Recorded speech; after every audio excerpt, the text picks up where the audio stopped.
2022 में नेटफ्लिक्स ने खाकी the Bihar chapter season 1 release किया था, जो कि ऑलमोस्ट बिहार में हो चुके एक्चुअल इवेंट्स पर बेस्ड था। इंटरेस्टिंग भी था, बट उसमें डल मोमेंट्स बहुत थे। उस सीरीज में कन्वर्सेशंस बहुत थे और खाकी को कॉम्प्रोमाइजेस बहुत ज्यादा करने पड़ रहे थे। एंड आई थिंक खाकी द बंगाल चैप्टर में नेटफ्लिक्स ने उन डल मोमेंट्स को निकाल दिया है और उन कन्वर्सेशंस को भी कहीं ना कहीं कम कर दिया है और इंटरेस्टिंग कन्वर्सेशंस को बढ़ाया, कॉम्प्रोमाइजेस भी निकाल दिए हैं और एक clear ending the. Result a must watch series. खाकी द बंगाल चैप्टर सीजन 1 की स्टोरी फोकस करती है 3 पहलू पर: पुलिस, पॉलिटिशियंस और गुंडास, यानी कि गूंस या फिर पॉलिटिकल गूंस भी कह सकते हैं। सीरीज कोलकाता में चालू होती है, जहां पर हमें बागा से मिलाया जाता है। तारक मेहता का उल्टा चश्मा का बागा नहीं, ये अलग बागा है। Played by Saswata Chatterjee, aged 54, and trust me, he rocks this character. ये कोलकाता के पॉपुलर डॉन है, जिनके पॉलिटिकल कनेक्शंस भी काफी तगड़े हैं, मगर एक गलत किडनैपिंग की वजह से कोलकाता पुलिस इनके पीछे हाथ पैर मुंह धोकर पीछे पड़ जाती है। क्यों पीछे पड़ती है, क्या बागा के पॉलिटिकल कनेक्शंस है और कैसे उसमें ढेर सारा धोखा और ट्विस्ट होता है, कुछ इसी स्टोरी पर फोकस करती है series with zero dull moment, जिसका नाम है खाकी द बंगाल चैप्टर सीजन 1।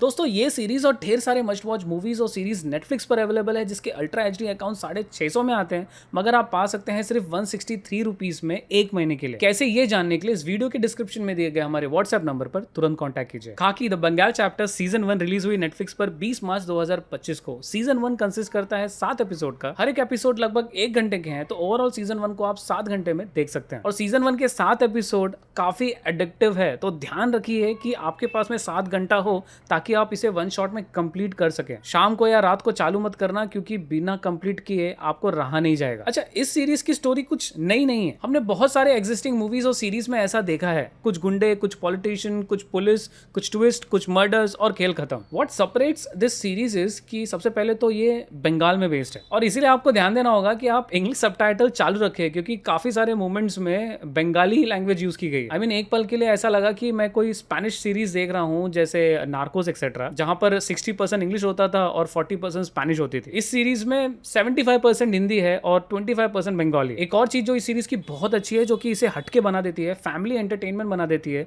वो ये कि इसमें MC-BC के वर्ड्स नहीं यूज किए गए हैं और इसमें कोई भी वल्गर कंटेंट नहीं है।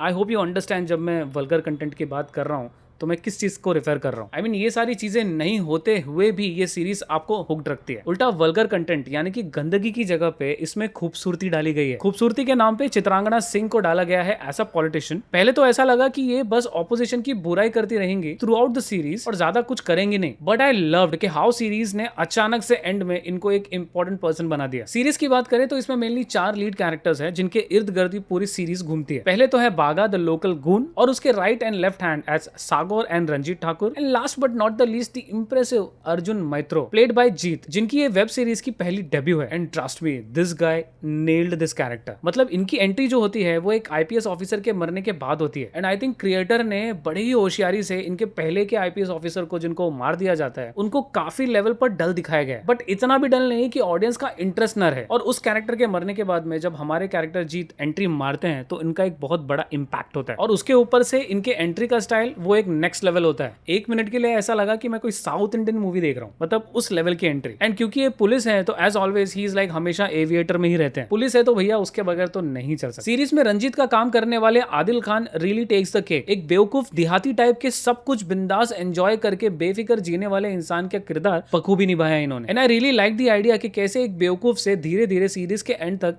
ये एक शातिर क्रिमिनल बन जाते हैं। एक पल के लिए सागौर और रंजीत की जोड़ी देखने के बाद में आपको मिर्जापुर सीरीज की याद आ जाएगी, क्योंकि इनकी जोड़ी एग्जैक्टली वैसी ही थी। आई मीन, ध्यान दोगे तो कैरेक्टर के चेहरे भी ऑलमोस्ट मैच ही हो रहे थे, एंड कैरेक्टर्स भी। इतना ही नहीं, कैरेक्टर्स का फेट ऑलमोस्ट वही होता है जो मिर्जापुर में हुआ था। द ओनली डिसअपॉइंटमेंट मुझे सीरीज में ये था कि यानी कि जो बागा का कैरेक्टर है, प्लेड बाय शाश्वता चैटर्जी, को ज्यादा स्क्रीन टाइम नहीं मिला। आई मीन, सीरीज में पहले एपिसोड में 1 मिनट के लिए ऐसा लगा कि ये बंदा डेफिनेटली कुछ भयंकर करेगा, लेकिन इस कैरेक्टर के साथ में हमारे creator Neeraj Pandey game of thrones के जॉर्ज R.R. मार्टिन बन जाते हैं और इनकी स्क्रिप्ट ही उड़ा देते हैं। अगर आपने गेम ऑफ थ्रोन्स देखा है तो आप समझ ही ही गए होंगे कि भागा का फेट क्या हो सकता है। इस सीरीज में एक कंफ्यूजिंग पॉइंट है, या आई डोंट नो कि जानबूझ के उसे वैसा पेश किया गया, क्रिएटर्स वैसा चाहते थे कि हम सोचे, या फिर ये ऑटोमेटिकली हो गया। जहां पर मुझे ऐसा लग रहा है कि ऑटोमेटिकली हो गया, क्रिएटर्स नहीं चाहते थे कि हम कंफ्यूज हो। वो ये कि हमें दिखाया गया कि पुलिस के अंदर कोई मोल होता है। इनफैक्ट हम थ्रू आउट द सीरीज ये सोचते हैं कि पुलिस के अंदर कोई मोल नहीं है, and then suddenly we come to know that there is one mole and we get shocked. तो ये थोड़ा शॉकिंग था, मतलब हम जज नहीं कर पाते और जो चीजें दिखाई जाती हैं उससे ये क्लियर होता है कि कोई मोल नहीं हो सकता, but we have this sudden twist which is kind of interesting in the series. And once again Mimoh Chakraborty son of Mithun Chakraborty made a comeback in this series after 2011 की उनकी हॉन्टेड 3D मूवी। ज्यादा स्क्रीन टाइम नहीं है इनका, but जितना भी है it's an impressive one, and I hope इनको और भी कुछ इंप्रेसिव रोल्स मिले आगे, जिसके लिए आई लिटरली थिंक कि इनको बहुत ज्यादा वेट लूज करना पड़ेगा। ओवरऑल कहूं दोस्तों तो मस्ट वॉच है, ट्रस्ट मी आप डिसअपॉइंट नहीं होंगे। Also I came to know कि इस सीरीज को खाकी द बिहार चैप्टर से कंपेयर किया जा रहा है, विच इज ऑब्वियस क्योंकि एक तरीके से ये उसका पार्ट 2 ही है, ये मान सकते हैं हम। बट ये कहा जा रहा है कि Bihar chapter was more interesting. मैंने बिहार चैप्टर भी देखी है, मुझे उस लेवल पर वो सीरीज पसंद नहीं आई थी जितना ये सीरीज पसंद आई है। अनफॉर्चुनेटली मैंने उसे रिव्यू नहीं किया है, मुझे टाइम नहीं मिला, but I have watch the series, and अगर मैं दोनों को कंपेयर करूं तो Bengal chapter was much better. So इसीलिए इन सारी चीजों को ध्यान में रखते हुए अंत में मैं इस बेहतरीन सीरीज को रेट करूंगा 8 out of 10, and I hope कि नीरज पांडे एक से एक सीरीज ऐसे लाते ही रहे। He is a very good creator,